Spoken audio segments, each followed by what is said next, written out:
en direct à LCN. C'est notre dernier rendez-vous de la semaine avec Richard Martineau qu'on retrouve dans ses studios à Cube Radio. Salut Richard. Salut Jean-François. Écoute, c'est parti pour le fameux projet Northvolt. Ouais. Alors, cette grosse entreprise, ils vont avoir besoin d'électricité. Ouais. Fait que là, je demande aux citoyens là, de diminuer un peu notre consommation pour que ces gens-là puissent faire des batteries électriques. Donc, je demande aux citoyens québécois d'avoir recours à la fameuse méthode reconnue partout à travers le monde, qui est la méthode du M, c'est-à-dire de prendre notre douche en famille. Donc, c'est très important. Écoute, ta mère te lave le dos. Ben non, c'est bon, on sauve l'électricité. Ta mère te lave le dos, tu laves le dos de ton père, et il y a même des douches intergénérationnelles avec des petits bancs pour les grands-parents. On voit les pubs des fois à LCN, là, des douches avec des petits bancs. Là. Ouais. Alors, ta grand-mère est assise, elle peut te laver les jambes, tu laves les jambes. C'est fantastique. Une famille qui se lave en même temps est une famille unie, mais par contre, à 3 heures du matin. S'il vous plaît, faites pas ça dans la journée. Réveillez Pépé puis Mémé. Tout le monde tout nu dans la douche à 3 heures du matin, puis lavez-vous, puis là, on va pouvoir avoir une belle entreprise qui fait des batteries électriques. Prendre sa douche avec ses parents à 3 heures du matin, il y a quelque chose au pluriel qui ne fonctionne pas là-dedans. Bref... ça fait une famille comme ça. Ben oui, ça fait une famille de même. C'est ça. Hey Richard, il y a de plus en plus de gens qui critiquent les seuils d'immigration imposés par Justin Trudeau. Ils les trouvent carrément irréalistes. Ben tout à fait. Écoute, il y a plusieurs textes qui ont été publiés par des chroniqueurs du Journal de Montréal. Là, j'ai vu passer sur les médias sociaux, oh oui, c'est le Journal de Montréal, Journal de Québec, là, ils sont obsédés par ça. Non, partout, là. Écoutez, là, Francis Veil, c'était dans la presse, Francis Veil, là, cette semaine, il dit, une des causes majeures de la pénurie de logements, c'est le boom en immigration. Il l'écrit, il dit, c'est pas les spéculateurs, c'est pas l'offre de logement qui est trop basse, c'est pas les normes municipales, c'est qu'il y a trop d'immigrants temporaires qui se pointent. Puis il dit, c'est une tempête parfaite, c'est-à-dire que ça coûte de plus en plus cher les matériaux de construction, donc il y a des projets immobiliers qui sont sur la glace, et en même temps, tu arrives avec énormément d'immigrants. Écoute, hier, dans le journal L'Actualité, qui est un magazine, on pourrait dire de gauche, là, L'Actualité, Pierre Fortin, le grand économiste Pierre Fortin, qu'on va avoir un peu plus tard tantôt à Cube Radio, il a écrit un très, très long texte sur le site Internet de l'Actualité. Le titre, « Le niveau d'immigration temporaire actuel est insoutenable ».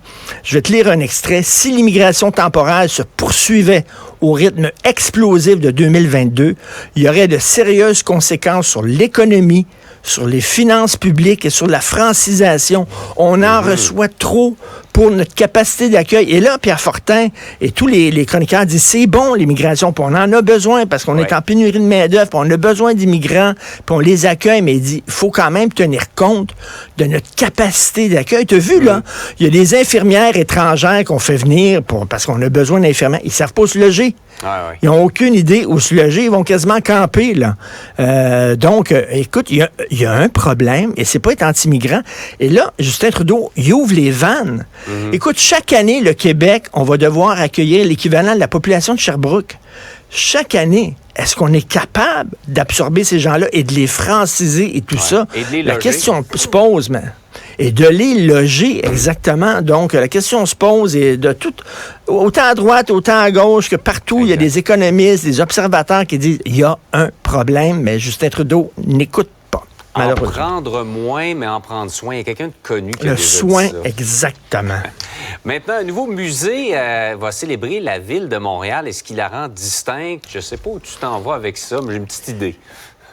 Écoute, là, un nouveau musée dans le quartier des spectacles Saint-Laurent, Sainte-Catherine, le même. Alors, le musée de la mémoire de Montréal, on va souligner ce qui distingue Montréal, les éléments identitaires de Montréal, comme le stade olympique, où on peut voir le Monster Spectacular, avec des gros trucks géants qui se rentrent dedans, c'est de toute beauté, ou l'anneau, par exemple. Mais moi, je veux, comme première exposition, je veux une expo sur les cônes oranges. Ben oui. Jean-François, par la musique.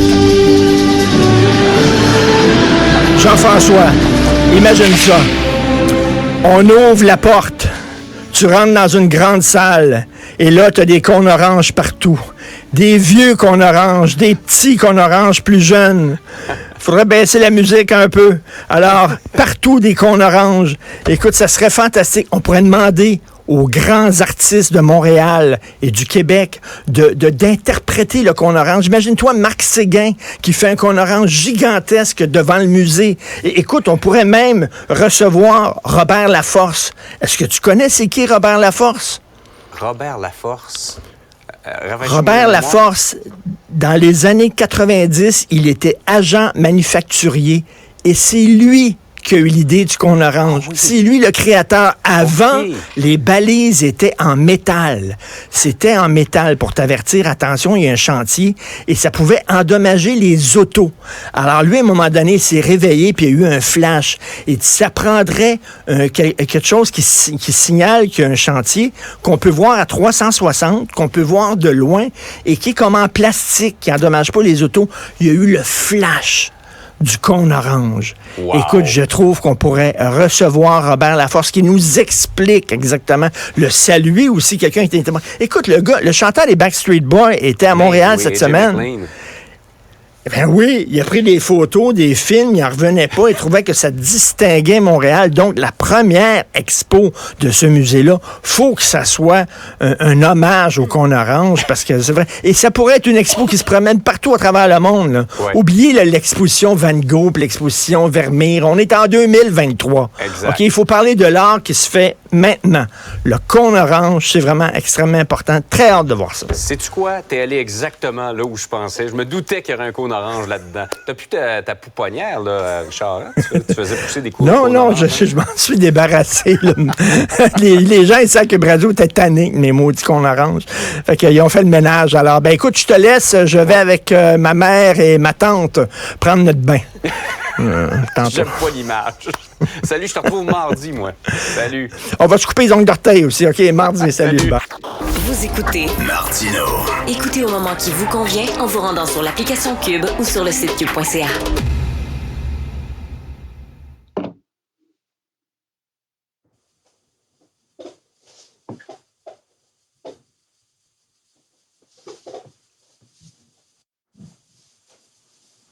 Salut le gang!